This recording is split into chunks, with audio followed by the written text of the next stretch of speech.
Known for his brightly colored and maniacally cheerful works, Takashi Murakami's astronomical rise to fame in the contemporary art world has been met with equal parts of celebration and criticism.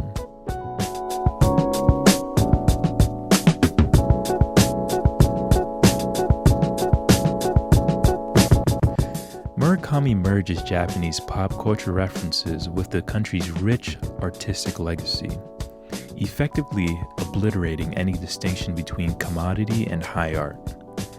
He is compared to Andy Warhol for his art as business approach, as well as for his large factories of workers who produce, market, and sell his work. His critics have derided him as a sellout and as playing into the art market's increasing demand for easily consumable and exotic art from Japan. This is a compliment, and he precisely intends to do this. His work draws inspiration from Japanese subculture of otaku, which is replete with strange perversions of cuteness and innocence, as well as incredible violence. Through this, Murakami crafts a subtle critique of Japan's contemporary culture, as well as the West's intruding influence upon it. Takashi Murakami was born in 1962. Murakami's father was a taxi driver and his mother was a homemaker. His mother, who studied needlepoint and designed textiles, had a tremendous influence on Murakami's interest in the arts. His parents often had him write reviews on exhibitions he had seen. If he refused, he was forced to go to bed without dinner. Raised in such a highly competitive environment, Murakami learned how to think and write quickly. These skills partly inform his later fame as an art critic. Murakami grew up hearing his mother tell him that if the US had dropped another nuclear bomb, he would not have been born. The omnipresence of devastation and the ensuing US presence in Japan in the decades following World War II had a tremendous influence on Murakami's artistic evolution. During Murakami's childhood, Japan created a national identity that revived traditional Japanese culture and put tremendous pressure on its workforce to produce in order to compete with the West, both economically as well as culturally. This hybrid emphasis on traditional Japanese culture and Western influences was reflected in Murakami's childhood activities, which ranged from attending Buddhist rituals and taking Japanese calligraphy courses to visiting museum exhibitions of masters such as Renoir and Goya. Though he developed an early appreciation of both traditional and Japanese culture and modern European art, Japanese animation had a significant impact on him during his formative teenage years.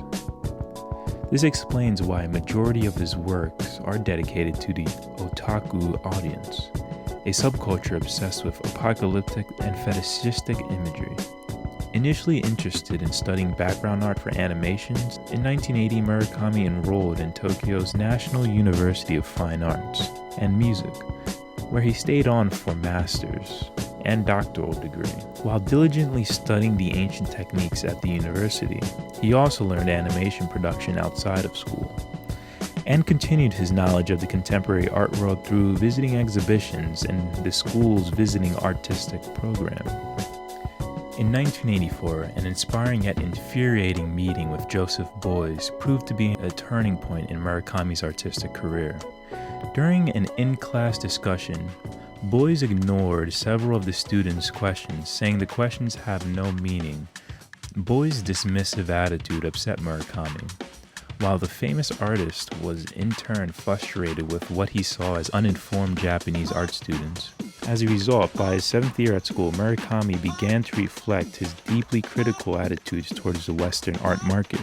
Murakami's early works reflect the realities with which he had grown up, exploring the complex post-World War II relationship between Japan and the US. For example, Polyrhythms in 1991 uses classic World War II toy soldiers. Seabreeze from 1992 refers to the atomic bomb. These works demonstrate his early development of a playful and seemingly light style that always refers to a more cynical stance. Out of defiance for the Western-dominated art world, Murakami created his own movement called Superflat. The name refers both to the flattened compositions that lacked one-point perspective of historical Japanese artistic movements such as Nihonga, as well as to the flattening or merging of art and commerce. Superflat is Murakami's way of bringing together Japan's history with contemporary pop culture. Its bright and easy eye-candy aesthetic immediately lured a wide audience to Murakami's work. However, critics have derided Superflat as a blatant caricature and distortion of modern Japan. Regardless, Superflat has inspired an entire generation of contemporary Japanese art.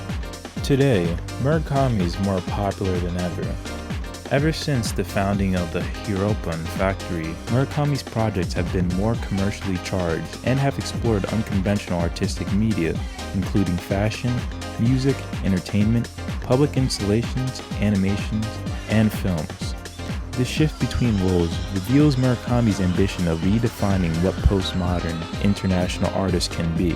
In 2002, at the invitation of designer Marc Jacobs, Murakami began his long-term collaboration with elite fashion brands such as Louis Vuitton. Without losing his identity in the LV project, Murakami was able to tweak the brand to incorporate his own unique aesthetic.